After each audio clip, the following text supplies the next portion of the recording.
Hello guys, welcome back to my channel Soundarya Naveen official. ఈరోజు vlog ఏంటి అంటే guys, morning నుంచి ఆఫ్టర్నూన్ వరకు నా డే ఎలా ఉంటుంది ఏంటి అనేది చూపిస్తాను. వీడియో అయితే ఎక్కడ స్కిప్ చేయకుండా లాస్ట్ వరకు చూడండి.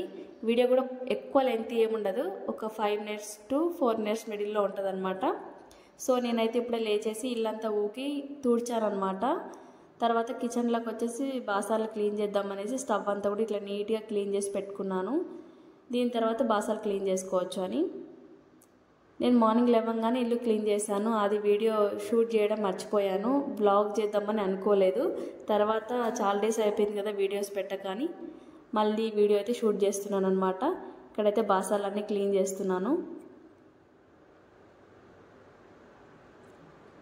వీడియోస్ పెట్టడానికి అస్సలు అవ్వట్లేదు. ఒక 1 month నుంచి నేను డుగ్గాడు చాలా సఫర్ అయ్యాం హెల్త్ బాగాలేక. సో ఇప్పుడైతే ఇద్దరికి బాగుంది హెల్త్ అంతా కూడా. ఫస్ట్ టైము ఇన్ని రోజులు హెల్త్ బాగాలేకపోవడం, ఒక ఆల్మోస్ట్ 1 month నుంచి ఏదో ఒకటి వస్తూనే ఉంది, జలుబు, ఫీవర్. నాకు డుగ్గానికి కంటిన్యూగా అలాగే అయిపోయిందనమాట. ఇంక హెల్త్ బాగాలేకపోతే పెద్దగా వర్క్ మీద కానీ దేని మీద ఇంట్రెస్ట్ ఉండదు, అందుకని వీడియోస్ ఏం పెట్టలేదన్నమాట. సో ఇప్పుడైతే ఇల్లంతా ఇల్లుకి ఇల్లు తుడిచేసాను కాబట్టి బాసాలు కూడా స్టవ్ అంతా క్లీన్ చేసి బాసాలు కూడా కడిగేసాను. ఇప్పుడు కిచెన్ చూడండి ఎంత మంచిగా ఉందో. నాకు ఇలా కిచెన్ అంతా ఫ్రెష్గా ఉండాలి గైస్, అప్పుడే నాకు నీట్గా ఉంటేనే వంట చేయడం ఇంట్రెస్ట్ వస్తుంది, తినాలన్న ఇంట్రెస్ట్ వస్తుంది. ఇంకా నేను కూడా స్నానం చేసేసాను అనమాట. డుగ్గాడు కూడా స్నానం చేయించాను. ఇప్పుడు వాడికి పాలు తాపుదామనేసి మార్నింగ్ వాడికి బ్రేక్ఫాస్ట్కి ఫుడ్ తినిపించకముందే 1 glass పాలు తాపిస్తాను అనమాట, ఇలా బూస్ట్ వేసి.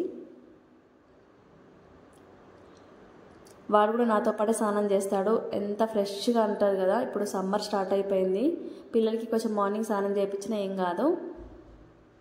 మేమిద్దరం ఫ్రెష్ అప్ అయిపోయాము. వాడికైతే ఇక్కడ పాలు తాపిస్తున్నాను. డుగ్గుగాడికి స్పూన్తో తాపిస్తే అస్సలు తాగాడు పాలు, ఎందుకో తెలీదు. ఇలా డైరెక్ట్ గ్లాస్తో తాపిస్తేనే తాగుతాడు. బూస్ట్, కొంచెం షుగర్, పాలు, అంతే, ఇంకేం వేయనమాట దాంట్లో. వాడు ఇష్టంగానే తాగుతాడు. మార్నింగ్ 1 glass, మళ్ళీ ఈవినింగ్ 1 glass తాపిస్తాను. ఫుడ్ రైస్ వచ్చేసి మార్నింగ్ రైస్ పెడతాను, మళ్ళీ నైటే రైస్ అనమాట. 2 times రైస్, 2 times పాలు. ఇంకంతే, వాడేం తినడు అనమాట ఇంకా మిడిల్లో. 1 కోసం ఇక్కడ బియ్యం కూడా కడిగి పెడుతున్నాను, నానుతాయి కదా అనేసి. పెసరపప్పు రైస్ కడిగి పెడతాను. ఇది కొంచెం ఉడికిన తర్వాత క్యారెట్ కానీ పాలకూర కానీ కట్ చేసి వేస్తాను అనమాట. ఇంకా వాడికి కూడా ఫుడ్ తినిపించేస్తాను. నేనైతే ఇక్కడ పాలు కాగబెడుతున్నా, కాఫీ పెట్టుకుందాం అనేసి. కాఫీ తాగేసి నేను కూడా పూజ చేస్తానన్నమాట.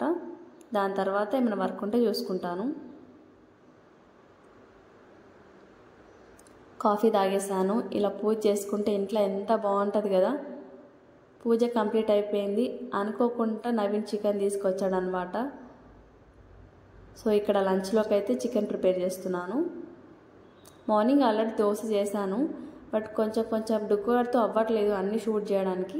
మార్నింగ్ బ్రేక్ఫాస్ట్కి దోశ తిన్నాం, లంచ్లోకి చికెన్ కర్రీ ప్రిపేర్ చేశాను. వీళ్ళు మా పక్కలో ఉంటారనమాట పిల్లలు. ఈ ఇంటికి వచ్చినాక వీళ్ళతో మంచిగా టైంపాస్ చేస్తున్నాడు డుగ్గుగాడు వచ్చేసి. ఈరోజు వీడియో వచ్చేసి ఇంతే గైస్. వీడియో నచ్చితే like, share and subscribe to my channel. ఇంకా మంచి వీడియోస్ పోస్ట్ చేయడానికి ట్రై చేస్తాను. నా ఛానల్ని సబ్స్క్రైబ్ చేసుకోండి. Okay, bye bye.